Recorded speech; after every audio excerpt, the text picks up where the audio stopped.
Welcome, everyone. Hello. My name is Allison Dennis, and I serve as Executive Director for the Sitka Center for Art and Ecology. It's a joy to welcome you to tonight's resident talk.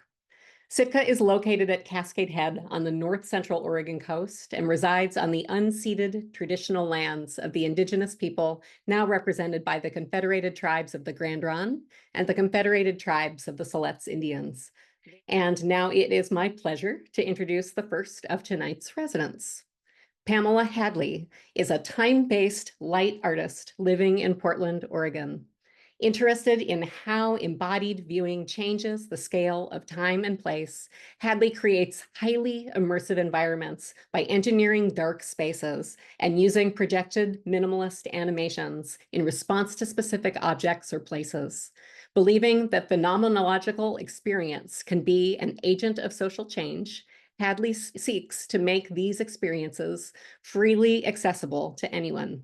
Hadley holds an MFA from the School of the Art Institute of Chicago in Chicago, Illinois, and a BFA from the Corcoran College of Art and Design in Washington, D.C., and has exhibited around the U.S. and internationally. Hadley is a member of Carnation Contemporary, Wave Contemporary, and Borderline Salon, all in Portland, Oregon. Please help me welcome Pamela Hadley to the Sitka Center. Thank you, Allison. Hi, everybody. I just got back last night. So today's my first day in my day-to-day life. So I'm having a little bit of inertia, I suppose, which is nice. So my goal at the start of the residency with Sitka was to be as intentionally unproductive as possible. That means it takes me several days to sort of like digitally detox and for like my brain chemistry to normalize, I feel. And then I'm really interested in place, like not just for art, but just as a person. Like I like to connect to places. I like to learn and feel a part of, I mean, I think it's a lot of what makes me happy as a human, So, and Cascade Head and that whole area is so beautiful. I have been there before on hikes here and there, but I was really excited to get to immerse myself quite a bit more. Yeah, so I guess I'll say that. So to start, I'll show you what some of my work looks like. So, yeah, I say I'm a time-based light artist, and the next thing that anyone always says is, what does that mean? Which is a totally valid question. So I work with projectors a lot. I'm really interested in phenomenological work, California light and space movement. I think about a lot and respond to a lot. Robert Irwin is a major influence of mine. So these are some examples. I use digital projectors. I use animation software to make abstract animations that are then projection mapped, usually onto objects. I like to work with found natural objects a lot, as you can see here. Sometimes I work with fabric. In this case, I had the fabric strung up and the animation was corresponding to this giant wisteria tree that's outside of the Bush House Museum in Salem, Oregon. I'll also work within spaces. So this is a room-specific mapping. It was actually my sleeping quarters at another residency. And then this one was a first where thinking about how do I make work that can exist in a gallery show with other works. So I made a box that mounts to the wall, and then the animation is happening inside when you put your face up to the viewport there. I recently had a solo show at Carnation Contemporary in Portland, Oregon. So I'll show you real quick a just video walkthrough of that exhibition. Hopefully the sound will work all right.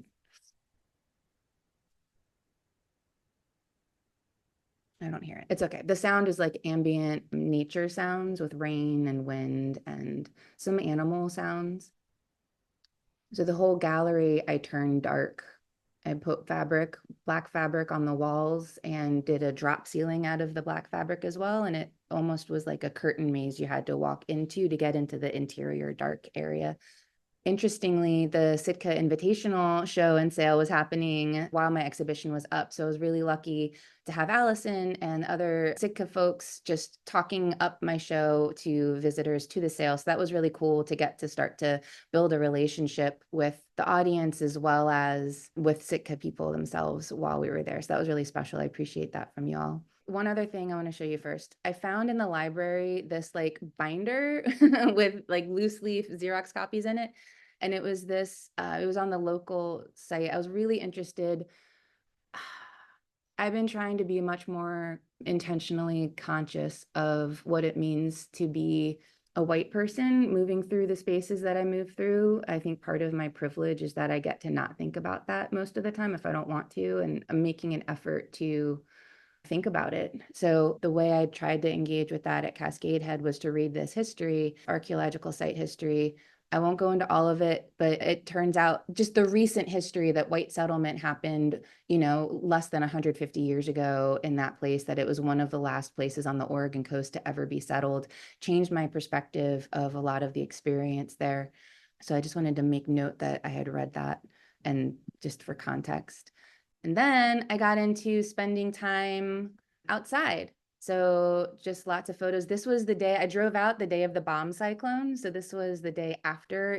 These rocks are enormous. Anyone who's been there knows these rocks are very large out in the ocean. And the waves were still so big the day after the bomb cyclone that they were almost engulfing these massive, massive rocks. And then there's a little game trail up behind Sitka Center. And if you look back through, you can see the ocean all the way through the trees. This is Sam Kim, who was a resident there and overlapped with me a bit. We decided that, and Sarina saw this too. We went out. This was like nature's perfect Shay's Lounge out on the beach after you kayak across the Salmon River and walk all the way down to the other side of the beach. So this was like, if this was a Verbo ad, this is what it would look like. And then just some shots. I spent some time on the game trail trying to get more comfortable because I'm comfortable on hiking trails. And I was trying to put myself outside of my comfort zone and learn how to navigate on the game trail a bit. Just some really, really, really large, beautiful trees there. And then yesterday, my very last day, I kayaked across to the beach one more time and just spent some time with the waves and everything. And then, so in the studio after hiking, I decided, I don't know, I was like, what if I made a lamp out of the lichen? So I have organza fabric that I've worked with before, and I sewed this box and I sewed the lichen on the outside of it and then flipped it inside out, sort of like you do a pillow. I have a projector up above. This is what it looked like when it was filled, and the angle was intentional so that you could see a lot of the shadows on the wall as well as the light on it. I constructed this box out of wood in the sculpture studio there that's about the size of a shoebox, and then filled it with a whole bunch of, there are these like owl feathers and wood and pine cones and more lichen. So I'm thinking of this as a diorama. And yeah, I think I did it sort of just for fun, but also thinking about like relationship to land and, this desire to control or contain or conform, and also this opposite desire to like hold on to nature as we're losing it, it feels like. So those were the photos. And then the last thing that I'll share is just a couple videos I have of that work. While you're pulling that up, I'll just share. It's so interesting that you found Stephen Beckham's research. He's actually still living and consults pretty regularly for the Grand Run. And when he celebrated his 80th birthday, the Grand Run collaborated with Sitka to plant a patch of 80 experimental camas bulbs on Sitka's preserve site in his honor. So it was so fascinating you found his work. I'm glad to hear that. Maybe if I, do more work in that area, I'll come back out and try to connect with him. This is what I consider a sketch. This is a piece that I want to keep working with. And this was my initial sort of trying to understand what happens if you move light across the form, what the relationship is like. Lead it up to the point where it gets filled a little bit.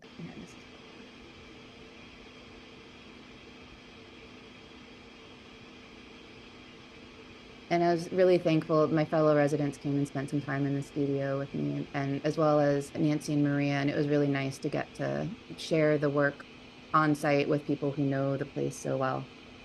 And then this is the diorama. I'm going to keep calling it that because it makes me really happy. I like to start off in animations. Like this is a super quick sketch of an animation, but I find it really useful to start with kind of just white lines, because as they move, it gives me a lot of understanding of the form and the surface of the object. I think we're still seeing the light. Oh, so sorry. You might have to unshare and share again. I'm not sure. All right, last one. We can't wait. Cool.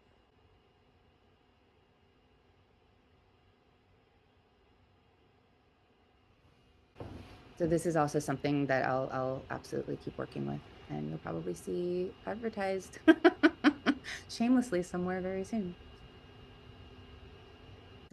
Okay. I think that's my time. So thank you all so much. Thank you, Sitka, for having me. It was amazing. And also just want to shout out to Ford Family Foundation for the Golden Spot Award. That was really great. Thanks so much. Thank you, Pamela, and thanks for all the work samples. Always fun to see what people are making. Our next presenter is Julia Oldham. Julia Oldham is an artist living and working in Eugene, Oregon. Using a range of media, from animation to graphic storytelling, she creates narrative works that explore scientific history and speculative futures.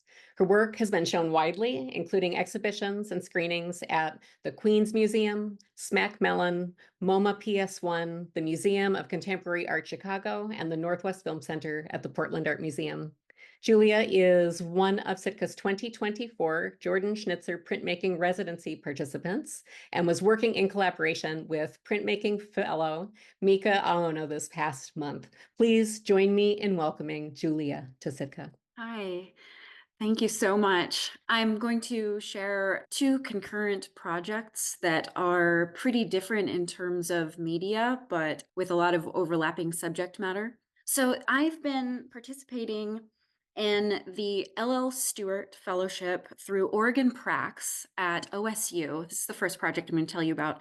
This fellowship pairs an artist with a scientist at OSU, and I've been paired with a researcher in forestry, Christopher Still, who is looking at forest networks and especially the carbon cycle and water cycle with an emphasis on dry ponderosa forests in Central Oregon. To gather data, Chris Still and his grad students utilize towers called FluxNet towers. There's a whole network of these across the country. And I got an opportunity to climb this one, which is 180 feet tall. So rises up well above the mature ponderosa pines that you see below me there. At the top of these towers is an array of remote sensors that tell us things like how much carbon dioxide or water or radiation is in the air at any given moment throughout the day. These amounts change over time due to air currents and temperature changes. Also at the top of these towers is an RGB camera that takes a photograph every half an hour.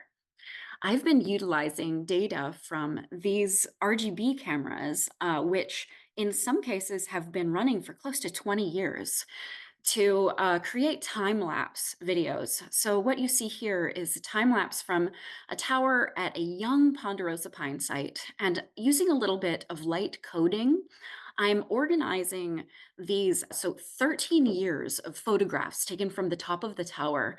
And what I'm showing you is stripes that represent 1 hour of the day. I'm showing you 4 a.m. to 10 p.m.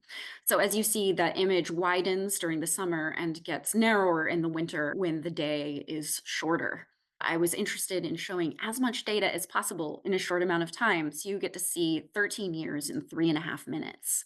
This method of processing did some kind of interesting things. So as you see here, this stripe of teal color is where the camera got a layer of frost or water on it to make that band of color. I thought that was really beautiful and interesting. And I wanted to see kind of the whole landscape as a palette of colors. And so again, using some light coding and again, focusing on this young ponderosa site, I pulled out the 10 most common colors in every frame of this is a 10 a.m. time lapse. And I paired those palettes with each corresponding frame of time lapse to translate the landscape into this formal, minimalist color field, really. And this is inspired by the fact that the scientists that I'm working with are using these cameras to gather information about the forest using color. Canopy greenness is a data point that my collaborator Chris Still utilizes to learn about what stages the forest is going through, what's happening in the forest over the course of the year during events like heat domes and droughts and fires. I applied this processing to a number of different sites. This is the top of Mount Hood at 7 p.m. This is a ski site, so there's lights on and you occasionally see the big old snowcat come through. And this is an agricultural site in Washington state that I found really striking. This vertical approach to showing the pieces is something I'm experimenting with right now. I'm not sure whether this will be the final way that I show this work.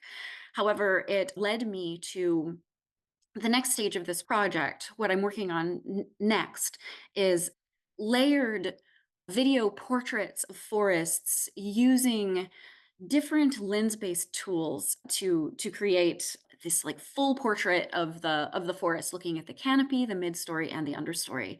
So what you see here is again one of these RGB camera time lapses at the top of the screen. In the middle of the screen, a very slow drone footage. A drone is rising up through the mid-story, and in the bottom-most channel of video, you see a spherical 360-degree camera that I have on a pole that I'm sticking into wet holes and other places that would be very difficult to access visually ordinarily. All right, I'm going to switch gears now and talk about what I've been working on here at Sitka as a Jordan Schnitzer printmaking resident with master printer Mika Aono. My starting point was a series of watercolor sketches I've been making that are of views of dead trees through holes. So I've been making a bunch of these, combining that with an interest in historical photos of the Tillamook Burn, which was a series of fires in the early and mid 1900s that burned through hundreds of thousands of acres of coastal old growth forest, not terribly far north of here. I've been looking at these old photos and I find them really interesting. They're beautiful, they're striking, they're terrifying. And I wanted to create an image of burned forests based on some of this historical photographic imagery through the vantage point of a whole, like I've been doing with my watercolors. So Mika and I together worked on a diptych piece that combines etching with aquatint and 3 layers of relief printing to create a burned forest landscape as seen through a hole. This first stage here that you see is a copper plate that I etched. I scribed this, and Mika applied aquatint to the tree trunks to create a gray tone to darken those a bit, and then printed this. Here are some more examples of some of the burned forest etching pieces that we worked on and printed. And then to create the hole that we would see this image through, I did some drawings of holes that I found in dead trees. I found photos of holes in dead trees, and I drew some shapes based on those. And Mika translated those drawings into lino cut plates that she carved. And here's a test print of 3 different layers of this lino cut relief printing, utilizing colors that we carefully chose to represent a certain stage of a forest fire. Mika took the lead on the technical processes of printing so that we would end up with beautiful, masterfully made, perfect prints. And at the same time, she guided me through the process of working on stages of printmaking that were essential for me to work on. So this is a small dry point piece that I scribed into copper, and I was getting a lot of advice from Mika about how to use the tools. And here's another piece. This is another dry point piece that I did in Sintra rather than copper. And as you see, these 2 prints are pretty different. And that's because I scribed an image, we printed it, and I told Mika what kind of effects I was really interested in recreating looking at these very old photographs. And Mika gave me all sorts of beautiful advice about materials that I could use, like sandpaper and thumbtacks, to to sort of deepen the textures to create a more dramatic and kind of smeary, smoky effect, which you see on the right. This was an incredibly fun process, and I learned so much, and it was so fun to get to experiment like this. Here's a shot of a bunch of our pieces in progress, drying on the rack. And our final diptych, this is the main piece that we made. It's called Woodpecker's View 1 and 2. So 2 different burned forest scenes and different stages of burn and recovery with 2 different color schemes based on how forests look in these, right during a fire and right after a fire, and then well after a fire as the forest is beginning to recover. And I wanted to quickly talk about the title here, Woodpecker's View. I learned about the black-backed woodpecker, which is a woodpecker that lives here in this region and is highly adapted to live in burned forests and find food in those forests. And so with my title, I wanted to just take a few steps back from these giant, terrifying fires and kind of locate them within the complex ecological system that is here in the Pacific Northwest and sort of reference some of these animals that actually, these organisms that really rely on this process. Okay, that's what I've got. Thank you so much. Thank you, Julia, for taking us inside your ongoing practice and your printmaking work with Minka. Just really love seeing everything you brought. Thanks so much. Next up is Shay Salehi. Shay is a first-generation Canadian artist located between Toronto, Ontario, and New York City, New York. As an early career artist, she works through a research-based practice to create sculpture, installation, and video works that are anchored in the boundary between human and non-human species. Shay's research begins through the investigation of contemporary tools that enforce superiority and ownership and commodification of non-human animal bodies. Through her artistic practice, she navigates the malleability of positionality, the role and responsibility of being human, and the dialectics between the wild and the tamed. Her artwork is a contemplation on dominance, domestication, and interspecies solidarity. In 2023, Shay completed an MFA in Fine Art at the New School in New York City. Sitka community, please join me in giving Shay a warm welcome. Thank you. I'm excited to tell you guys about my practice. So thank you so much for that introduction. So my name is Shay Salehi. I'm originally from Toronto, Canada. I'm a first-generation Canadian, so both my parents are immigrants, and I've spent the past couple years living in New York.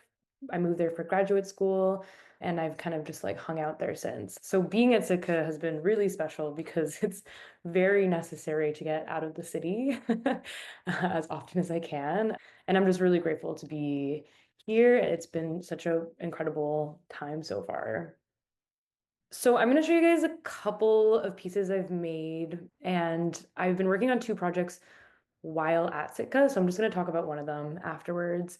I do consider myself a conceptual artist, so I don't have a specific like material or medium that I routinely work with. I kind of bounce between materials based on like whatever idea it is that I'm exploring.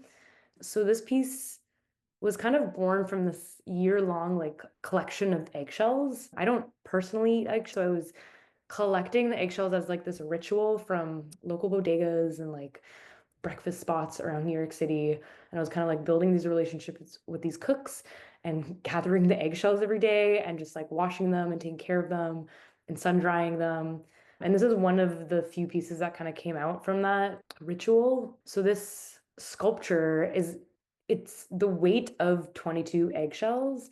And this surface that the sculpture is resting on is the equivalent to like the average space that the USDA would suggest for 22 chickens within a factory farm, like a battery cage in a factory farm. So really like spending time researching the facts and then like kind of building this relationship between like these two things. This is another video piece I worked on in school, actually. This is just a clip from this 2-hour video that I'll play. So this video is a screen recording of me driving across the country on Google Maps along Interstate 80. And as I would come across roadkill, I would stop and screen record like the Google Maps recording. And Interstate 80, I guess it starts in New Jersey and it travels across to San Francisco. So I was kind of following it move from like east to west, which is kind of also like just the movement of colonization and just like that directional. And Interstate 80 as well, like mimics one of the oldest highways in the US. I believe the Lincoln Highway. So there's just like some context there for like the path chosen. This is just a still from that video of the video being projected onto the floor. So between these two pieces I just showed you, I try to be very conscious of not being like not exploiting the animals further as I'm trying to discuss these issues, and not being like a voice for the voiceless, but rather considering my position as human and like kind of altering the perspective on how what our relationship looks like with non-human species and what it currently looks like, what it could look like, and what it's historically looked like. So one of the projects I've been working on while on site at Sitka is this year-long, well, so far I've been working on this for about a year, and it's a research project. So the next few slides are just images of objects that I've kind of acquired a part of this collection. So I've been collecting animal identification equipment and tags. So basically any sort of object that numbers a non-human being kind of falls into this realm of this collection. So this is an example of one of the objects. These are Floy tags that are used to tag onto fish. This is a PIT tag, so it's passive integrated transponder. So it doesn't have any power, but like when a fish with one of these tags kind of passes by an antenna, it can like document the time that it's passed through or whatnot. This is another fish tag. This is kind of the most interesting one, or like one of my favorite tags, I guess. But it's this spool of wire, and as you can see from the screenshot, the spool of wire has like a numeric code that's etched into the wire that you can only see through a microscope. And they put these into fish heads to kind of track fish migration and populations. But it's not only fish I'm collecting tags from. There's many other things. This is the horseshoe crab tag. Maybe not so much a tag, but this is a salmon fan, which essentially like it's a color gradient of like the meaty flesh of a salmon and how you can like adjust the feed you're feeding your salmon to kind of get the appropriate color of flesh you'd want from your salmon. And then there's objects like this that are just like a tattoo punch for livestock. I have like a cattle receipt. These are like GPS trackers. So yeah, anyways, basically I have probably around like 40 to 50 different objects, or different, I'm calling them tags, but it's kind of a broad term for the objects. And I have been reaching out to scientists and researchers and farmers, just people like throughout different industries that work with different species in different ways, like in different contexts, to kind of build this like physical library of these objects. Because one, I just don't think such a library exists, and it's such a like interesting analysis of like design specifically, just looking at like the evolution of technology of like how we track animals, like having these plastic like cow ear tags versus coated fish wire, just having this like really diverse range of materials and across different species, and also different purpose, like why we're categorizing animals has different purpose in whatever context. So yeah, I've been working on this for the past year or so on and off, and like being here has been really great for me to kind of actually dive into it, because it's very hard to acquire these objects. They're generally pretty inaccessible to the public, and it's quite a niche area. So having the time to dedicate on this project has been really great. And just considering themes of like, I mean, there's so much that comes up in it, but also just considering like ideas of surveillance, ideas of ownership, and yeah, just the relationship between like individuality to like the numbers and the human-centric system that's like at play here. Yeah, so that's kind of just one of the two projects. I'm not going to jump into the other project because then I probably will go over time, but there's a contact page on my website. So I thought it'd be good to specifically share this project because I feel like there's so many ways of tagging that I'm unfamiliar with. So please feel free to reach out if you have any feedback there, because it's very much working with the community, and when I'm reaching out to one person for a tag, they'll actually kind of like lead me off into a different direction, and it becomes this like growth thing that just like is building off of itself. But yeah, that's about it. Thank you guys so much. Thank you, Shay, for taking us inside your work. Sarina Partridge is a musician, song leader, educator, and activist based in Minneapolis, Minnesota. She feels most alive when learning, creating, and sharing songs, especially songs that grow out of time spent in wild places. Sarina sings with a wide variety of music projects, community song leading of her own original songs, harmony-rich original music with folk trio Heartwood, Performing and teaching vocal harmony, folk music, she's studied with master teachers around the world, and performing and teaching Eastern European and Yiddish song, her own musical lineage. Sarina has a passion for connecting people with their own creativity and with community, and uses harmony singing as a modality to help folks develop a sense of wonder and belonging in this wild world around us. Please welcome Sarina Partridge to the Sitka Center. Hi, everybody. So glad to be here with you. So yes, my name is Sarina. I live in Minneapolis, Minnesota. I'm so delighted to be here at the Sitka Center. So most of my adult working life, I've been a classroom teacher in science is my background. But what that has made me so curious about is how do you build community? Because that's more what classroom teaching was ever about for me than any one particular subject. And I've always loved to sing. So as a teacher, I used singing a lot as one modality for community building, and that became more of a passion for me that I just had to explore. So as a song leader and creator of music, that's kind of where my creative juices really get bubbling, and thinking about what singing together does for us individually and collectively in our human communities, and then beyond human communities as well. So I find that singing together connects us with our own voices, with each other, and in particular, I'm fascinated by how it can help us reconnect with some of the connection and belonging that we've lost with the places that we live, speaking as a white person living in diaspora in a place that is not connected to my ancestral homeland. So singing, it's like so simple, but also I feel so profound in this dominant culture we have that really pushes us towards extraction and commodification and isolation. I think of collective singing as a tool of resistance to all of that. And I'm certainly not the first person who's thought of that. Singing, and especially harmony singing, has been a huge part of anti-colonialist, anti-imperialist resistance movements all over the world for a long, long time. And I'm just kind of stepping into that path, but finding my own little piece of the story. So I'm so interested in the songs that might be coming through me and what they speak to in terms of rebuilding connection with place and strengthening the bonds of community.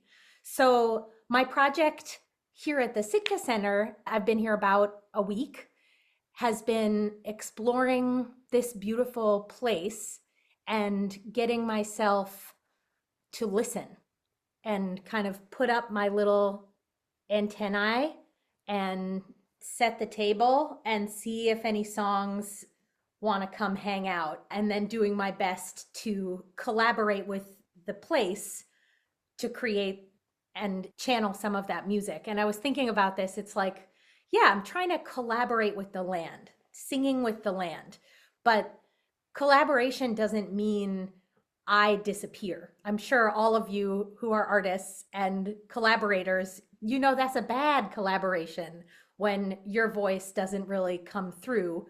So seeking that balance of, okay, this is the place singing through me. And of course, it's coming out shaped also by my experience, my feelings. And as the sort of dust settles of busy life, I'm often really surprised by what bubbles up and moves through. So what I wanted to share with you is a little sort of medley I made of some of the songs that have come through in the last week while I've been here. And I was like, oh man, because this really cool song came through yesterday. I was hanging out with the seals down in the estuary at low tide. There were so many, but I already made the video. Sorry. You'll just have to come back in 2 weeks at the end of my residency. But I'm going to play little video medley. And what I'm trying to do is kind of create a map of my experiences in this place, but the map is made of songs. So there are also photos and videos of some of the places where these songs came in. And my intention at the end of my time here is to return to these places that I feel have been extremely generous collaborators return to those places and kind of gift the songs back after I've spent these few weeks working on them as a little bit of my reciprocity practice. So if you want to give your eyeballs a break, you're welcome to just listen and hear these little snippets of songs. And if you want to watch, that's cool too. But here is a little sampling of what I've been up to for the last week. I hear the call of the ocean, singing, have you been lost, child? Have you been lonely? Have you been holding on so tight you might have forgotten how to breathe? I hear the call of the ocean, singing, have you been lost, child? Deep breaths, deep breaths. I can feel my heart beat. Slow down with each breath, entering closer to deep forest time. Oh, deep breaths, deep breaths. I can feel my heart beat. Slow down with each breath, entering closer to deep forest. And let me live like the meadow on the mountain, blooming bright and strong and free, ever wild like the meadow on the mountain. Let this beauty live through me. Oh, let this beauty live through me. Such a singing in the sand, where the water meets the land, and the raven and the gull call out their freedom, and my heart takes to the sky on the wings of those that fly over waters deep and wide. Sing on, endless as the rolling tide. Sing on. What if today is the day the big one comes? What if the ship is going down, down, down? Then empty your pockets of all that useless stuff and circle round, round, round. 'Cause if today is the day, I'm spending it singing. Oh, if today is the day, I'm spending it singing. Take my hand on this last today we'll ever see. Take my hand and sing with me. The soft, soft animal of my body, soft, gently down in the moss, surrendering. Soft, soft animal, soft of my body, to the stillness I've lost. I lay the soft, soft animal of my body, soft, gently down in the moss.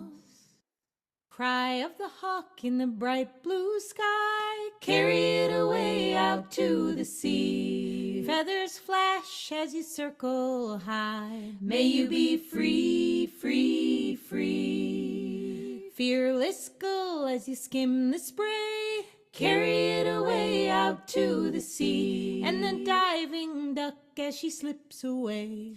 May you be free, free, free. Flow on, flow on, flow on, flow on. Sure as the sun will rise again, though one day I'll be gone.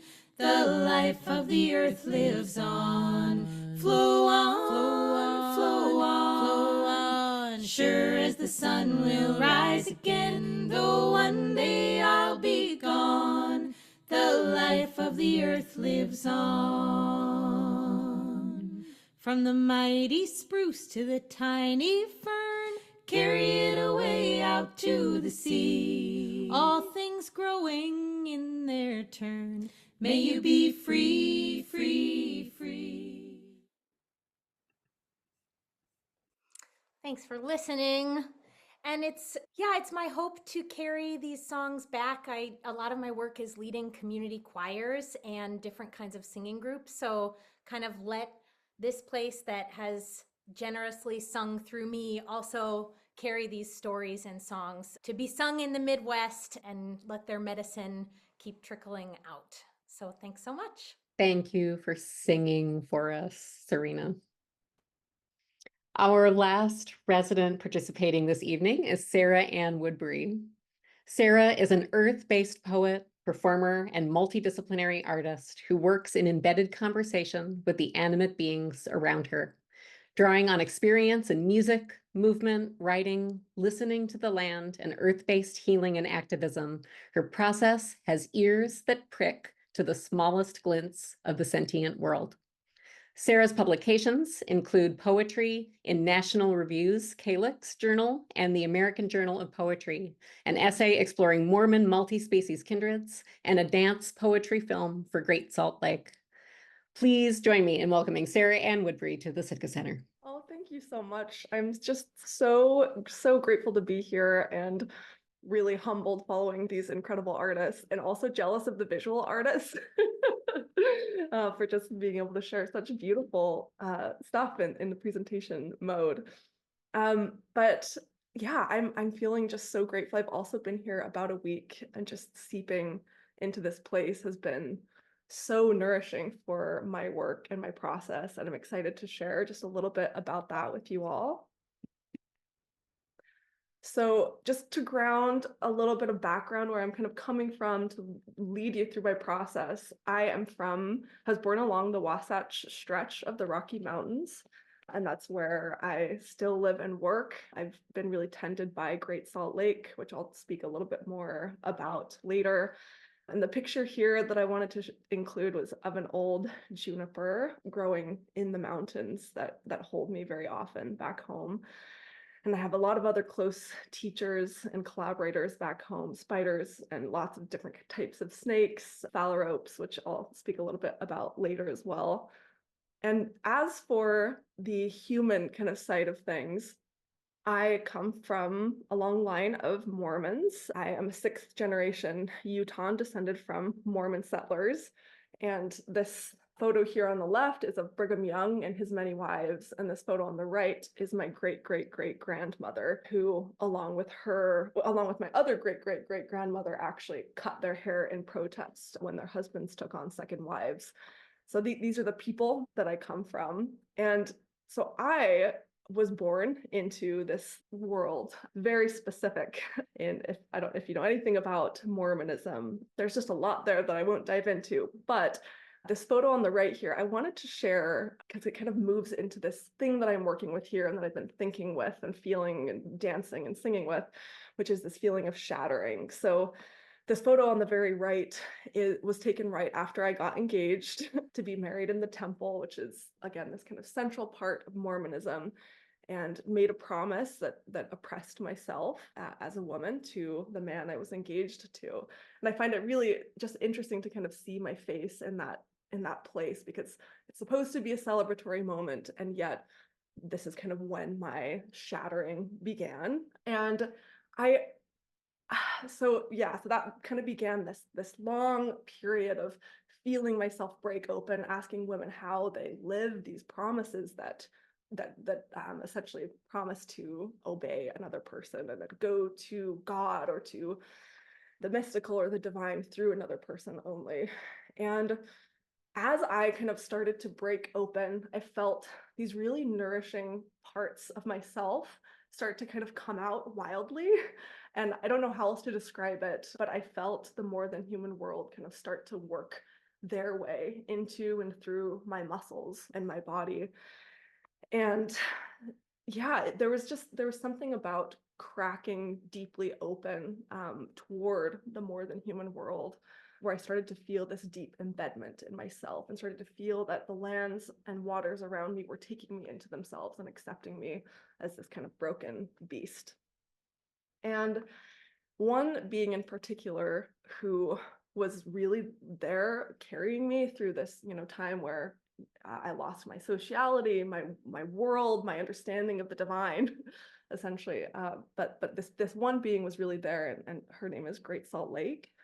And if you may have heard about what's happening at Great Salt Lake, but essentially she just, as I kind of got to really deeply work with her through my own process, she was entering into this process of drying and dying. She's one of many saline lakes across the country and the world that are dying. And so I felt both this like deep discovery and feeling of connection and movement in my own process, just as I discovered this being was having her own deep shattering. And so my work started to move toward this kind of focus on, I guess, this eco-feminist idea of like my shattered body into this other shattered body. Like, what does it mean to be embedded with this place and this being, and to listen deeply and to let her kind of salt and stories rise up in my muscles and in my bones.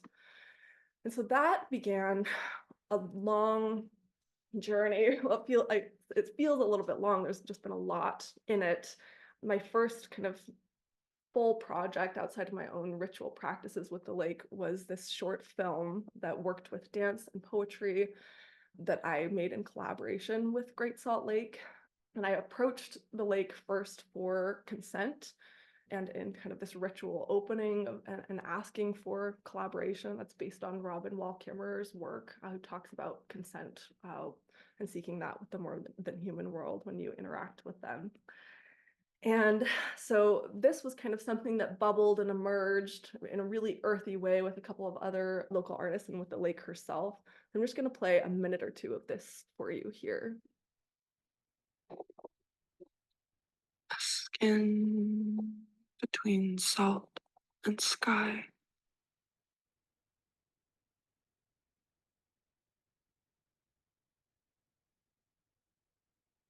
Crystals, that shimmering terminal ache. Crystal-pocked waves have met shapes otherworldly of the earth, of sky, of poison veining my underbelly. I am pregnant with small bodies, millions of tendriling legs, faceted eyes, crisp, shining wings.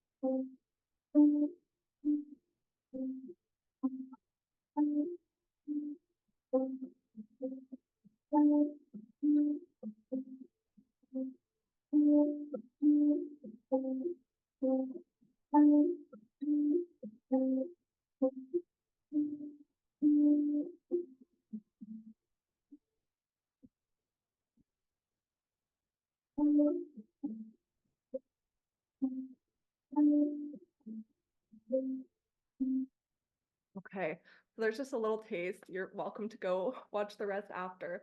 But something that you saw in that film is this giant phalarope mask, which I commissioned from String and Shadow for this piece, which has become something that has moved my own process into a really different space. Myself and the other artists that I've worked with in these spaces, we approach these masks as sort of this mantle. I really loved what one of the other artists mentioned with not speaking for the voiceless. Something that's been central for my own work is to approach rather this like meeting point between bodies, like when my body meets another body, what is this resultant strange creature and what can I make from that space with them? This is where some of that work has moved towards some performance activism work. that kind of has grown out of, again, this collaboration with the lake and feeling this deep wonder collaborating with her birds. So each of us in this kind of piece and leg of this work worked with an individual bird who relies on Great Salt Lake in their migrations and studied deeply their movements, and then brought this into the legislative session. This work started a couple of years ago. I did a performance by myself at the Capitol, and it's kind of grown out to include these other artists and these other birds. And something that's been really interesting is to feel and find in my own body and in each of our bodies, like, again, this kind of this deep meeting place. Like, what does it mean to move with another being and to feel one's own kind of bones carry these legacies that are threatened and these lives that are potentially shattering, and to work toward that not happening. I've also been really lucky to work with spider and snake and other beings for some different performance pieces that I don't have images of, unfortunately. But basically, again, working in this kind of space of embedment and of honoring other as teacher. And that builds a lot on one of my teachers, David Abrams' work, finding earthly cosmologies, or these spaces that see the sacred as enfleshed in the world around us, this ritual activist space. And so my work here that I've been really focusing on kind of moves this idea of like opening the body toward movement from the other into poetry, which is my main medium. So thinking about what broken-edged poetry looks like and what this kind of deep, feral, collaborative work means poetically. And so one that I wanted to share with you all is a collaboration with a rattlesnake. And so again, this kind of builds on asking, like, what happens when we shatter traditionally non-porous borders to allow the wild other in, and what kind of shapes arise at these places of meeting. And so a ghazal is an Arabic poetic form that's got a really specific way, and essentially almost always deals with kind of mystical meetings or erotic longing, normally with humans or with God. But I kind of asked in working with this poem and with Rattlesnake what that would look like if meeting the mystical is found in this meeting with snake. And so I wanted to share this poem with you, and we'll end with this. Okay. Rattlesnake Guzzle. Cheatgrass lullabies rasp the stream in tick-brown tongues. You and I slide desert refrains with diamonds on our tongues. Your paper tub of pearls is silent on the red rock. You brush my backpack with a glitter of scales, flick flowering tongue. Long jaw could crack me worthless, a cool brown whip. And yet you wouldn't take my sad meat to sour your tongue. You should know that I once slid the body of your cousin open, tiny heart like a ruby in my hands, the coiled blue tongue. You should know that they pickle you for science, sidewinders especially, bottles of tiny gold rattles, brine-drowned tongues. Hate me, but I see why they do it. Pocket the only shining thing in the desert. We dream a creek between droughts of tongues. Please, God, speak to me, Sarah. I'm in love with your scent. The taste of your eyes like pennies, sweet clay pressed toward a sound from your tongue.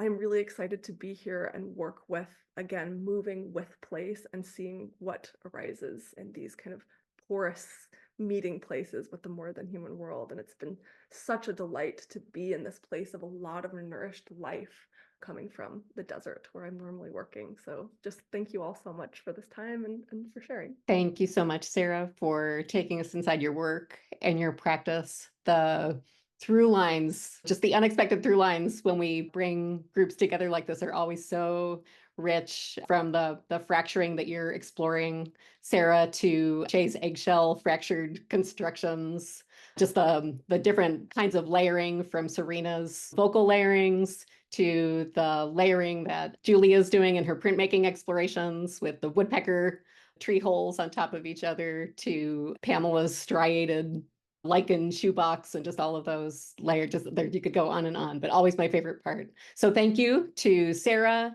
and Sarina, Shay, Julia, and Pamela for sharing your work and sharing the space with each other tonight. Thank you, Sitka audience, for tuning in and listening so generously.